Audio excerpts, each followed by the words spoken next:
पहला उदाहरण है, तो मत लिखो। देखिए हाइड्रोजन परमाणु में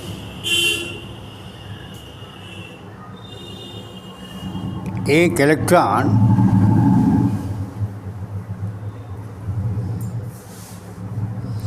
0.5 एंगस्ट्रॉम की त्रिज्या के पथ पर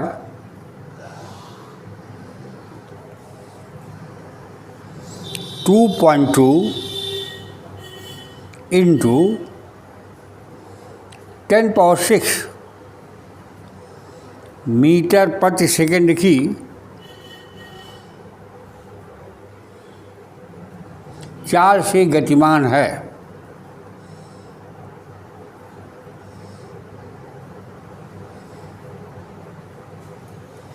परमाणु कक्षा की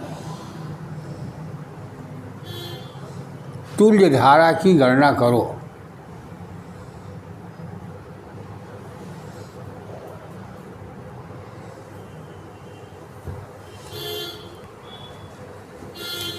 देखिए दिया है हाइड्रोजन परमाणु में एक इलेक्ट्रॉन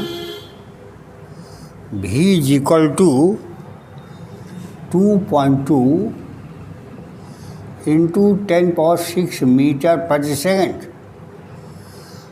ऑर्बिट की त्रिज्या दिया है 0.5 एंगस्ट्रॉम। आपको निकालना है करंट। करंट का मतलब होता है rate of flow of charge. I बराबर Q/T। मान लीजिए किसी क्षण हमारा इलेक्ट्रॉन बिंदु A पर है, कितने समय में फिर बिंदु A पर पहुंच जाएगा? एक बिंदु A पर पहुंचने में इसको कुल 2πr दूरी तय करना पड़ेगा। तो एक चक्कर लगाने में लगने वाला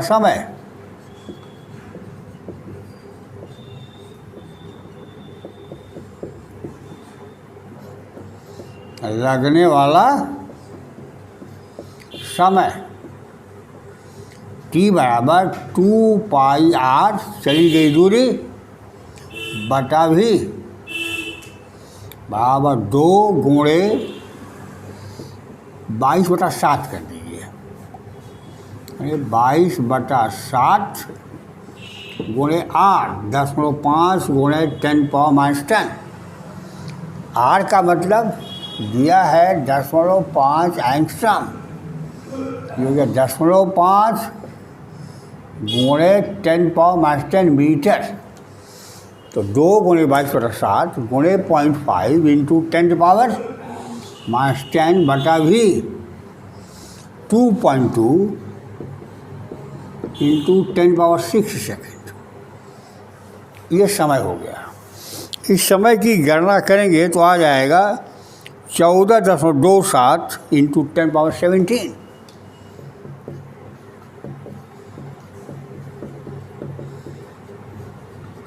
ये समय आ गया, ठीक है ना।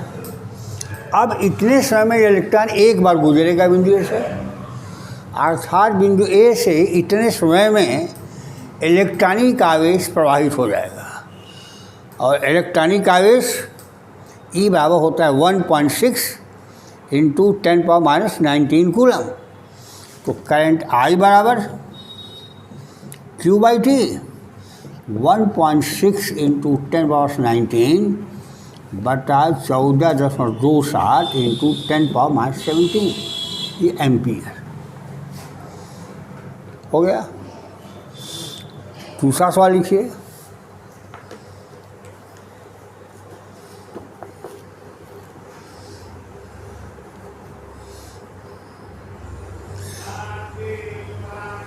जब आप अपने पॉकेट कैलकुलेटर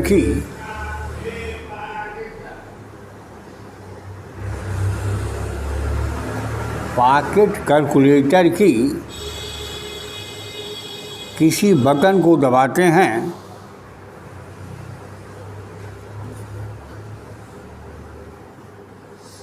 तो 300 माइक्रो एम्पियर की करंट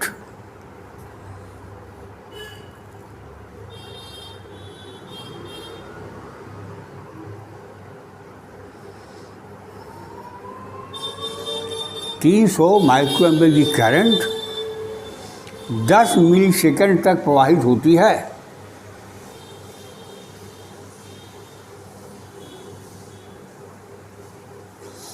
इस समय अंतराल में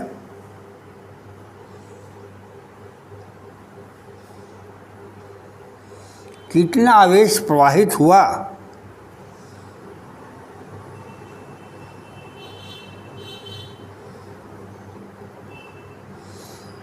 हाउ मेनी इलेक्ट्रॉन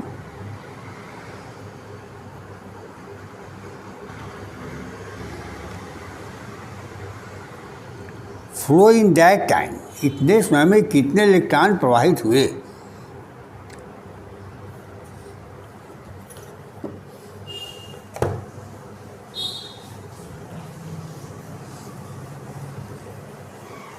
इतने समय में कितने इलेक्ट्रॉन प्रवाहित हुए? तो दिया है आपका करंट है 300 milli micro ampere. I is equal to 300 micro ampere, 300 गुणे 10⁻⁻6 एम्पियर। समय टी कितना है? 10 मिली सेकेंड बराबर 10 इंटू 10⁻⁻3 सेकेंड। आई बराबर होता है Q बाई टी, तो Q बराबर आई इंटू टी। आई का मतलब 3.0 इंटू 10⁻⁻4, ये दो इसको कर दिया -4, गुणे ये Q बराबर आई हो गया, T हो गया 10⁻⁻2। 10 गुणा 10⁻3 है तो 10⁻2 हो गया, बराबर 3.0 इंटू 10⁻6 कूलम। कितने इलेक्ट्रॉन प्रवाहित हुए? तो Q बराबर यानी Q 3.0 इंटू 10⁻6 और यन हमको निकालना है 1.6 इंटू 10⁻⁻19। अब यन का मान निकाल लें, हो गया। तीसरा सवाल लिखिए।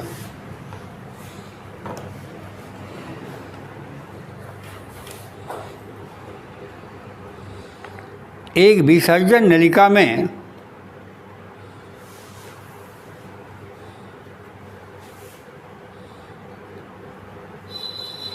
हाइड्रोजन आयन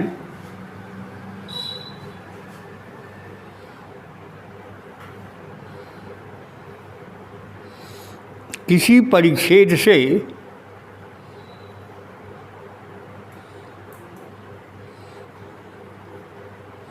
प्रति सेकंड 10⁻18 प्रवाहित होते हैं।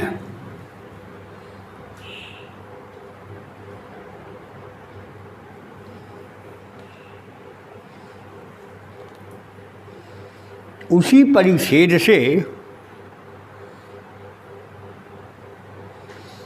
प्रवाहित होने वाले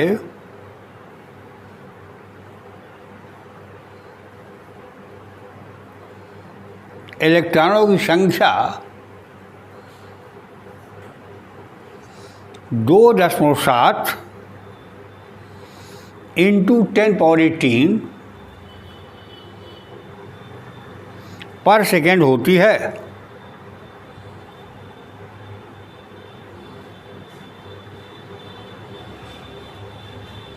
यदि विसर्जन नलिका पर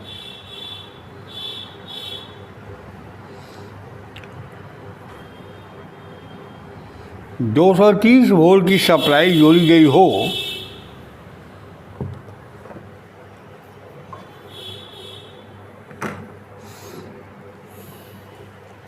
तो नलिका के प्रभावी प्रतिरोध की गणना करें।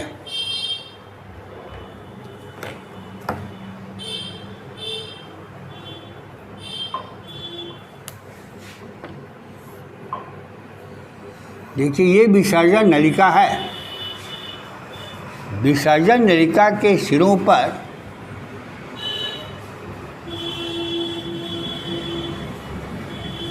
...230 वोल्ट की सप्लाई लगाई गई है। नलिका का कोई परिच्छेद ले लीजिए। ये प्रोटॉन हो गया, यह आयन इधर प्रवाहित हो रहे हैं N1, और N1 का मान दिया है प्रवाहित प्रति सेकेंड प्रवाहित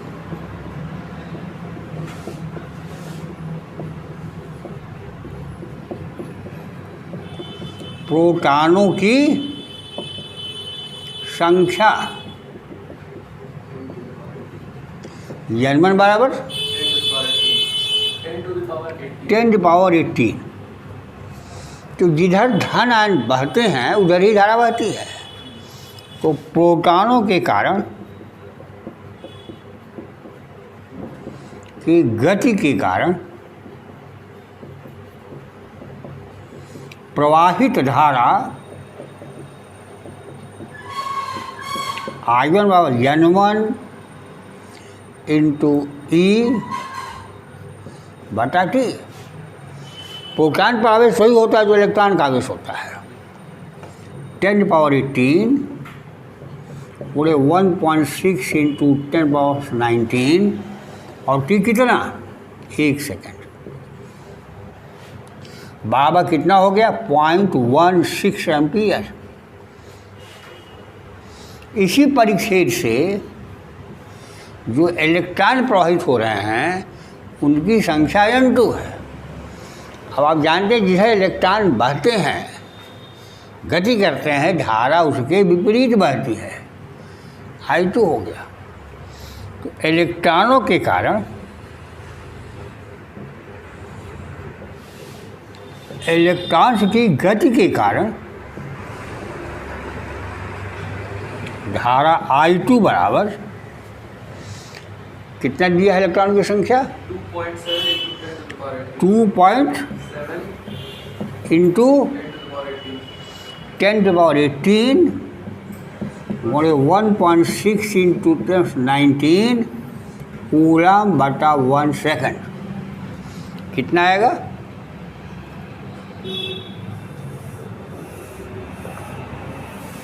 गुणा भाग करो।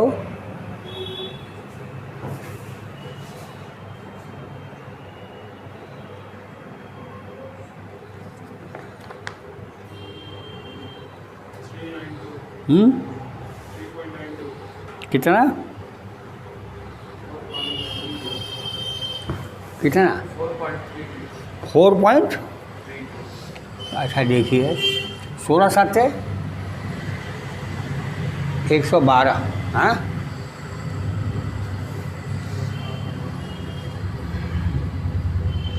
और 100 दूनी 32 और 12 44। कितना आया?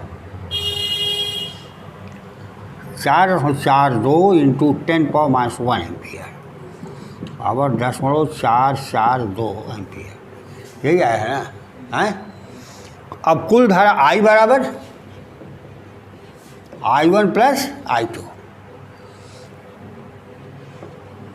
.16 धन 0.442। देखो गड़बड़ हो गया जी। 16 7 112 हैं, और 100 दूनी 32, 32 और 12 44। ठीक तो है हैं? 16 7 112 हुआ। हाँ, 43 होगा। अब जोड़ दीजिए। 2 हो गया, 6 3 9 हो गया, 4 1 5 हो गया, 0.592 एम्पियर। अब आप करंट निकाल लिए। तो क्या निकालना है? रेजिस्टेंस। R बराबर V/I।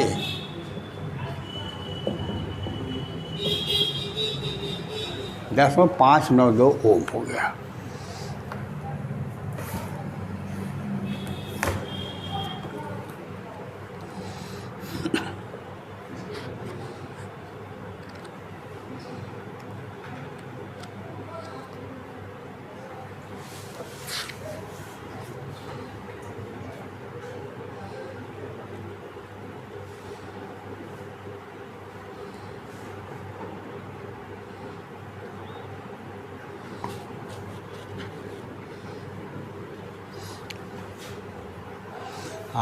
देखिए आपके एनसीईआरटी बुक का पहला उदाहरण, तो इसके बोलने की हम ज़रूरत नहीं समझते, तुम्हारी किताब में मिल जाएगा। हाँ, एनसीईआरटी किताब भैया है तुम्हारे पास, तुम्हारा अंग्रेजी में होगा, ये हिंदी में है। तो दिया गया है कि 10⁻⁷ वर्ग मीटर अनुप्रस्थ काट क्षेत्रफल वाले तांबे के तार में 1.5 एम्पीयर की धारा प्रवाहित हो रही है। लिखने की जरूरत नहीं है, सबके पास एनसीईआरटी बुक है।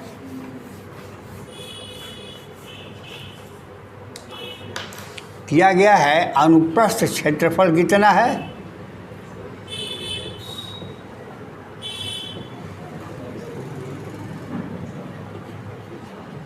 ए बराबर 10⁻⁷ प्रति वर्ग मीटर, प्रवाहित धारा बराबर 1.5 एम्पीयर। मान लीजिए कि तांबे का प्रत्येक परमाणु धारा प्रवाह के लिए 1 इलेक्ट्रॉन देता है, 1 इलेक्ट्रॉन का योगदान करता है। प्रत्येक परमाणु द्वारा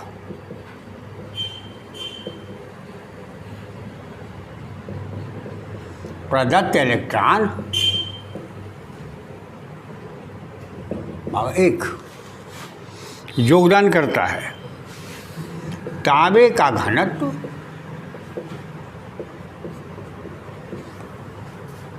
9.0 × 10³ किलोग्राम। परमाणु भार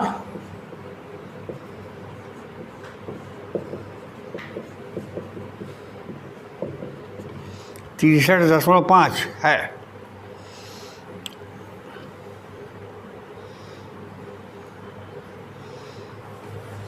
इससे आपको अप्रवाह चाल, अनुगमन वेग, डिफ्ट वेलोसिटी निकालनी है। तो आई दिया है, ए दिया है, तो आई बराबर NEAVD। ई आपको मालूम है, ए दे दिया है, आई दे दिया है, VD याद करने एन नहीं दिया है, यानी एन आपको निकालना है, एकांक आयतन में इलेक्ट्रॉनों की संख्या। तो एकांक आयतन का द्रव्यमान तो दिया ही हुआ है, एकांक आयतन के द्रव्यमान को घनत्व कहते हैं। तो एकांक आयतन का द्रव्यमान इतना है, तो अब आपको निकालना होगा कि इतने किलोग्राम में कितने एटम्स हैं। जितने एटम्स हैं उतने इलेक्ट्रॉन होंगे। परमाणु भार दिया है 63.5, मैं 63.5 ग्राम में एटम्स की संख्या एवोगाड्रो संख्या होती है। तो 63.5 किलोग्राम में कितनी होगी, 6.023 × 1026। तो 63.5 किलोग्राम में परमाणुओं की संख्या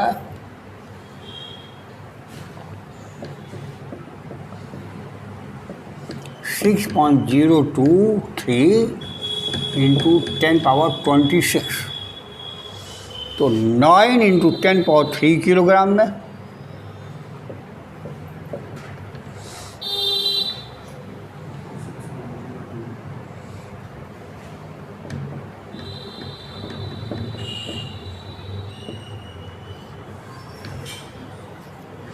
बटा 63.5 गुणे 9.0 into 10 power 3।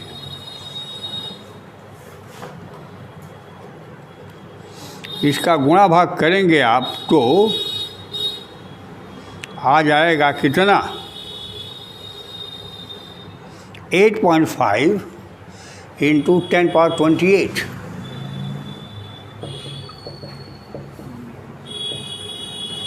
8.5 into 10 power 8 atoms हैं, इतने इलेक्ट्रॉन हो गए।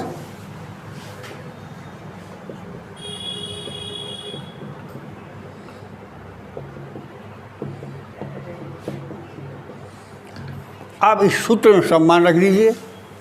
आई कितना रखेंगे, 1.5, 8.5 इंटू 10 पावर 28।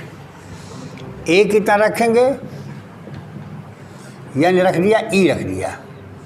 1.6 इंटू 10 पावर -19 रख दिया। ए 10 पावर -7 रख दिया और VD का मान निकाल लिया। हो जाएगा, गुणा भाग कर लेंगे तो VD बराबर, गुणा भाग करने पर VD का मान आया है 1.1 इंटू 10 पावर -3 मीटर पर सेकेंड।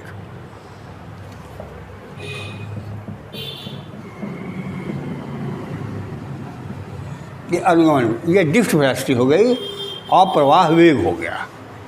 फिर कह रहा है कि ऊपर निकाली गई अप्रवाह चाल की निम्नलिखित उदाहरणों से तुलना कीजिए। सामान्य ताप पर परमाणुओं की तापीय चाल, परमाणुओं की तापीय चाल कितनी होगी। गैसों के अलग सिद्धांत में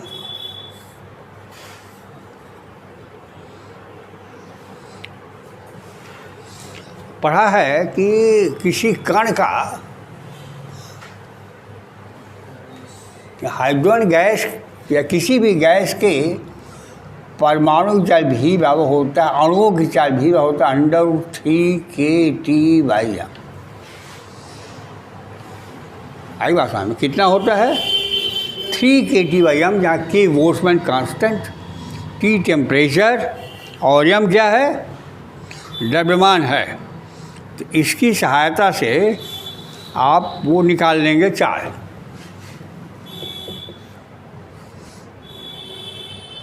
K 1.8 into 10 power -23 +23 plus into 300, सामान्यतः 27 डिग्री सेंटीग्रेड लीजिए, बटा m, तांबे के एक परमाणु का द्रव्यमान।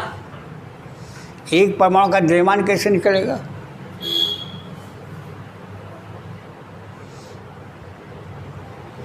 भाई परमाणु भर दिया है 63.5 ग्राम में या किलोग्राम में।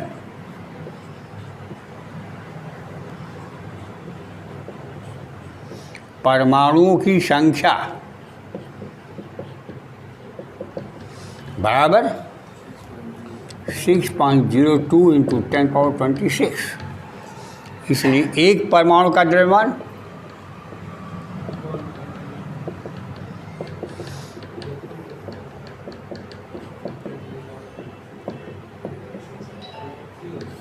बटा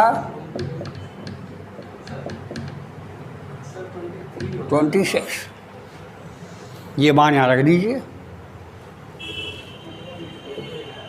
क्या सर 10 to the power 23 ग्राम परमाणु भार में, ग्राम परमाणु भार में होता है 23, किलोग्राम कर दिया है 10 पावर 26 हो गया।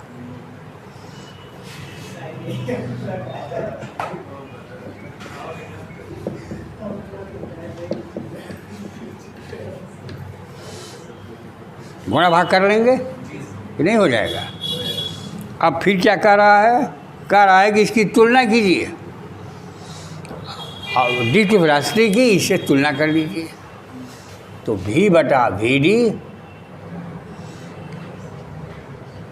इसका मान जितना आ जाए इन्होंने निकाला है तो इसका मान आया है 2.3 इंटू 10³ मीटर पर सेकेंड।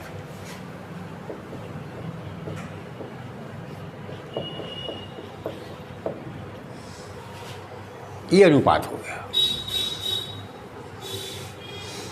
चालक एवं जिस वैद्युत क्षेत्र के संचरण की चाल जो अप्रवाह वेग उत्पन्न करती है, चालक में उत्पन्न वैद्युत क्षेत्र की चाल प्रकाश की चाल होती है। कितना? 3.08 मीटर प्रति सेकेंड। आई बात समझ में? अब ये आपने इसका पहला उदाहरण लगाया।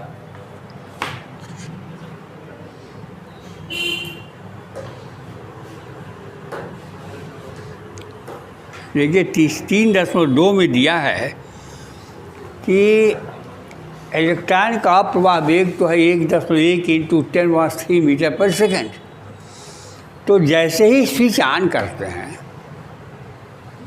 तत्काल धारा बहने लगती है, तत्काल बल्ब जल जाता है। मान लीजिए आपके स्विच से बल्ब की दूरी 1.1 मीटर ही हो तो बल्ब तक इलेक्ट्रॉन को पहुंचने में 10.3 सेकंड लग जाएंगे, लगभग 1.5 घंटा लग जाएगा। ये ऐसा नहीं होता। जैसे ही स्विच ऑन करते हैं वैसे ही बल्ब जल जाता है, क्योंकि स्विच ऑन करते ही पूरे क्षेत्र में तत्काल वैद्युत क्षेत्र स्थापित हो जाता है, क्योंकि वैद्युत क्षेत्र की चाल प्रकाश की चाल है। क्योंकि वैद्युत क्षेत्र पूरे तार में तत्काल स्थापित हो गया है, इसलिए इलेक्ट्रॉन जहाँ का है वहीं से सड़कने लगता है और बल्ब जल जाता है। तो पढ़ लीजिएगा।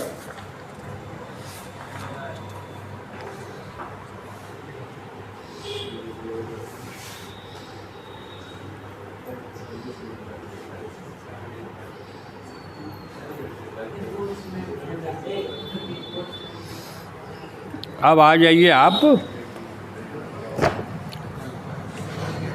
लिखिए सवाल।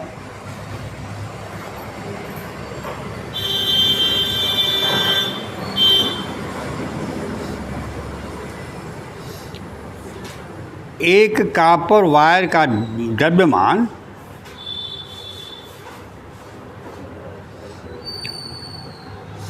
2.23 इंटू 10³ किलोग्राम है।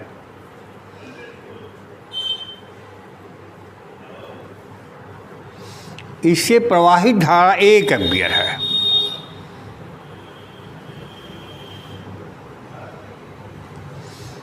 जब इसके सिरे पर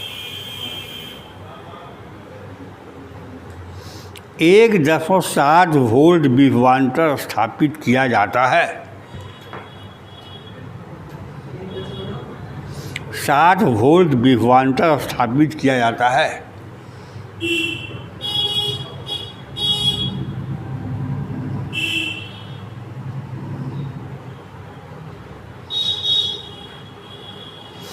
इसकी लंबाई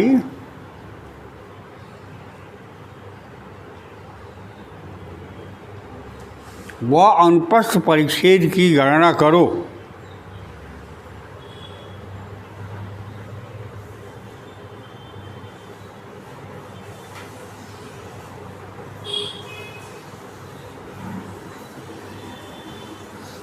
यदि तार को खींचकर लंबाई दुगनी कर दिया जाए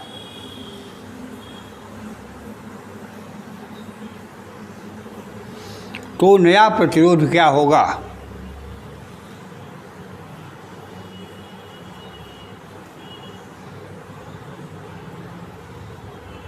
कॉपर का घनत्व 8.92 इंटू 10³ किलोग्राम प्रति घन मीटर और इसकी प्रतिरोधकता 1.7 इंटू 10⁸ ओम मीटर है।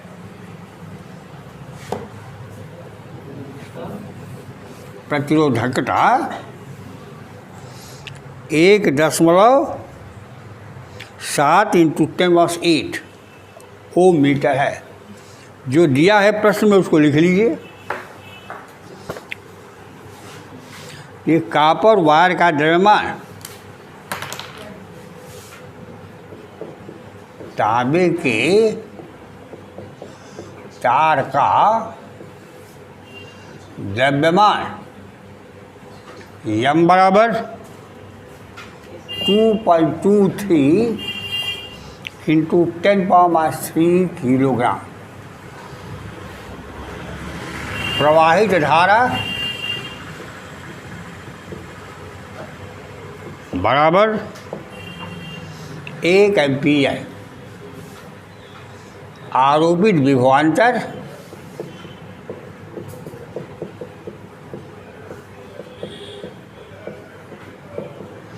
बराबर 1.7 वोल्ट। यही है। आपको एरिया का सेक्शन निकालना है और लंबाई निकालना है। तो द्रव्यमान दिया है, माना तार की लंबाई बाबयल परिच्छेद बराबर ए। तार का घनत्व भी दिया है, तांबे का घनत्व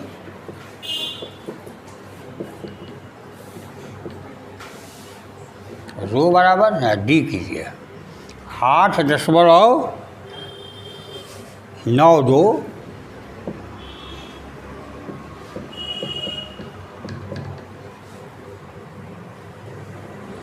और प्रतिरोधकता वो बराबर 1.7 इंटू 8 ओम मीटर। तांबे का घन दिया है, लंबाई और परिच्छेद नहीं दिया है, तो मास यम बराबर LAD 2.3 इंटू 10⁻³ LA गुणे D 8.92 इंटू 10⁻³ कोई दिक्कत नहीं।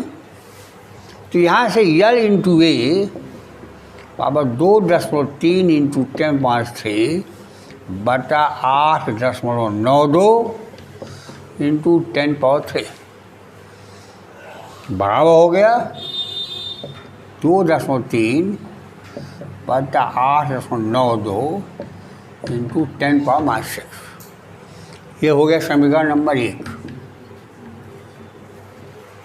विभव दिया है, धारा दिया है, तो प्रतिरोध R बराबर V/I 1.7 वोल्ट बटा 1 एम्पीयर 1.7 ओम हो गया। R बराबर रो इंटू L/A। R बराबर रो इंटू L/A।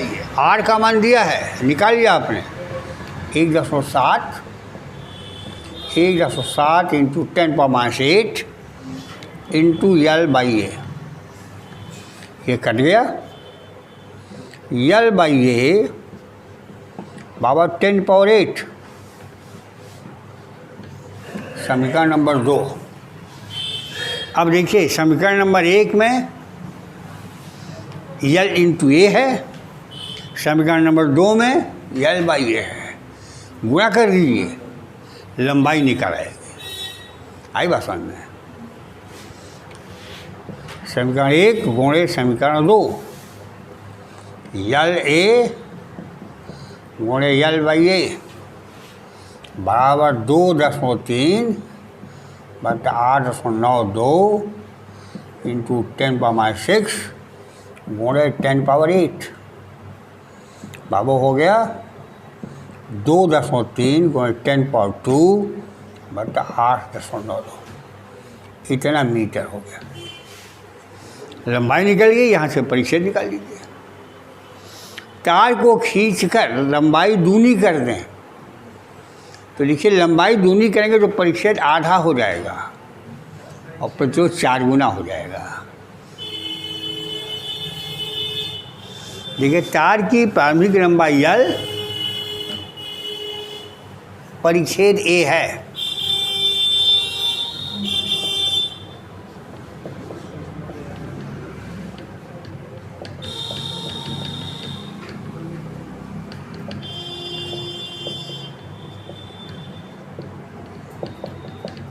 परिच्छेद बराबर ए, तो आर बराबर रो इंटू एल बाई है।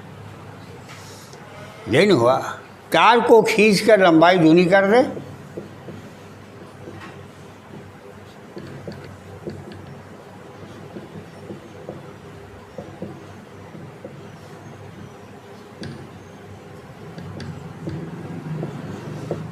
तो एल डैश बराबर 2l,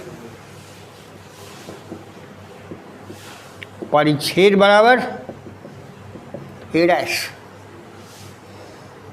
खींचा तो लंबाई बढ़ी, तो तवा पतला ना होगा, तो मोटा हो जाएगा, पतला हो जाएगा। आयतन नहीं बदल रहा है, चूंकि आयतन अपरिवर्तित, तो एल डैश ए डैश बराबर L into A, 2l into A dash बराबर एल इंटू ए डैश बराबर ए बाई 2। नया प्रतिरोध R dash rho into L dash बटा A dash, rho into 2l बटा A by 2, 4 rho into L by A बराबर 4r। प्रतिरोध 4 गुना हो गया। तो तार का प्रतिरोध 107 ओम आया था, उसका 4 गुना कर दो, प्रतिरोध हो गया। तो इस पर इस तरह कई सवाल की किताब में हैं, या उसको कस करके लगाइए। बाकी कल अभी सवाल ही कल भर चलेगा।